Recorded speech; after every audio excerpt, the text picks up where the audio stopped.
Today on Eagle Nation News, Mia Matney previews Suicide Prevention Week and what we can look forward to throughout the next few days. What can you do to save a life?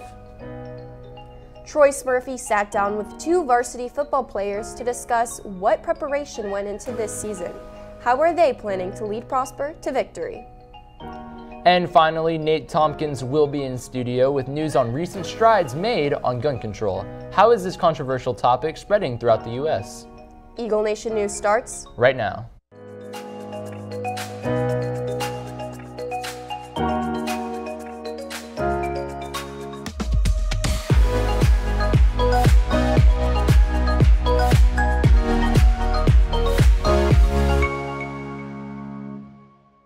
Good afternoon, Eagle Nation. Today is Monday, September 16th. I'm Cameron Silva. And I'm Christina Folsom. Prosper has unfortunately lost several students to suicide, and administration decided to make a change this year in hopes of never losing another student to such a tragedy. Hope Squad was created as a suicide prevention group, and they have been working diligently in preparation for Suicide Prevention Week. Mia Matney has more on what's to come. This past week was Suicide Prevention Week here at PHS. Throughout the week, Hope Squad has done many things to help prevent suicide here at our school and encourages students to do the same. So Suicide Prevention Week it's a national week across the nation. It started Sunday and ends this Saturday. So what it is trying to bring awareness to the problem we have, because it's one of the most growing problems we have is the mental health issue in America. You know, somebody in Texas, dies from suicide every couple of hours, and that's a problem. This entire week is dedicated to spreading awareness, but what specific things do we do for Suicide Prevention Week at our school? We go out and draw chalk in front of entrances, hand out lifesavers, smiley face stickers, all the yellow ribbon around the school. That's for Suicide Prevention Week, so little stuff, and we wear yellow on Friday. Suicide Prevention Week is an important week at our school that helps those who are struggling. Reporting for Eagle Nation News, I'm Mia Matney. Prosper.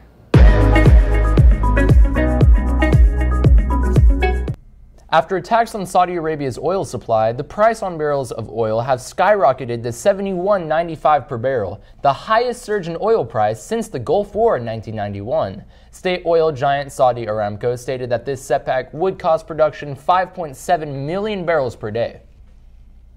17-year-old Contrell Devontae Washington was arrested for deadly conduct last Friday evening for firing at people at Gabe Nesbitt Park in McKinney. His motives are unknown and there are no injuries reported. Washington is being held on a $25,000 bond. The weather this week is slowly on its way out from the 90s to the 80s. Hopefully it doesn't return to its current state after what's to come at the end of this week. Tyler Winnan has your fast forecast. What's up? It's Wendy Winden here with another fast forecast. Today we're looking at a sunny 86 degrees with a slight breeze of 2 miles per hour. However, as you can tell, it does feel like 97, a hot and steamy day. Looking in the next 7-day forecast, it'll be mostly sunny with temperatures ranging from high 80s to low 90s. And watch out for those Thursday thunderstorms and try to stay dry. Well, that's all I have for you today. I'm Wendy Winden with your fast forecast. Don't go anywhere because right after this, Nate Tompkins will be in studio with information over gun control. Stay tuned.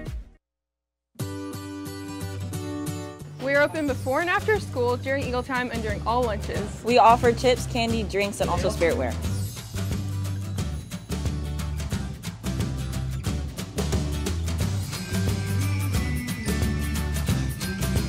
Come to the Eagle Shack. Gun control is a pressing issue that many people are discussing in light of recent shootings. Now we send it over to Nate Tompkins in studio with your Talent Talk update, sponsored by Corporate Orthodontics. After reiterated plans to ban power rifles in the U.S., Democratic presidential candidate Beto O'Rourke held a rally yesterday in Plano. A man in the crowd carrying a rifle on his back held a sign that read, "Hell no, you will not take my AR-15. O'Rourke responded saying, "Hell yes, we are going to take your AR-15, your AK-47 at the debate." Delaware Senator Chris Coons responded by saying that that statement would be used as propaganda to deter Second Amendment supporters against the Democratic Party.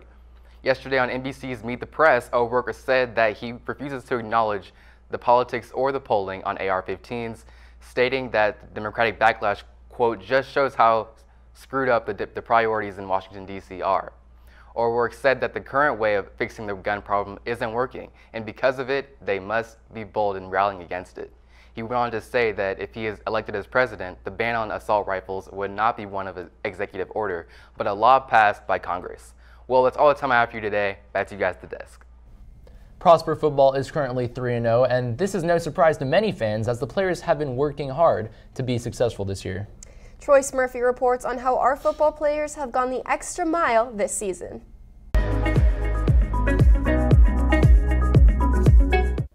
Prosper High School, being known for its competitive football team, has not only been preparing for their second season in 6A, but as well as playing this season in the newly built Children's Health Stadium. Although the Eagles have won the first 2 games of their season, they are still trying to adjust after the graduation of many seniors. Last year, Wayne was the running back, so now I have to, basically replace him. I'm doing a lot of work of cutting, agility work, doing a lot of cut work. So goals that I have for myself, I'm expecting to have 2,000 yards, and I want to have 25 touchdowns. It's a new stadium, a brand new team. But yeah, I'm just excited because it's a new field. And for all of us, to work as a team.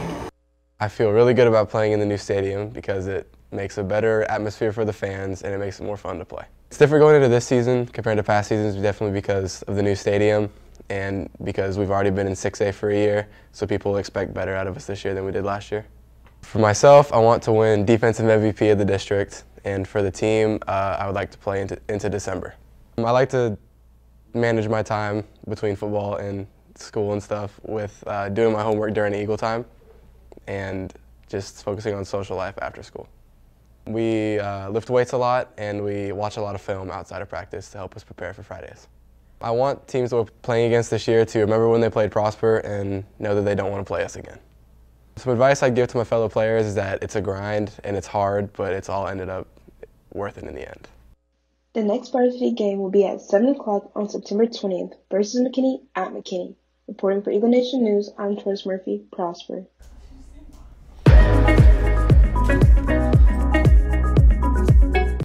Now we send it over to Maggie Hale with your Game Time Sports Update. I'm Maggie Hale here with your Game Time Sports Update. The Eagles played their first away game on Friday night as they took on Flower Mound. Prosper started the game strong with a Tate Nichols sack followed by a Will Shreve sack. This would force Flower Mound to punt. Hayden Metcalf's 33-yard catch combined with Tyler Bailey's 7-yard touchdown catch would be the first touchdown of the game. Eagles would go for the 2-point conversion and Jackson Berry would get it, making the score 8-0.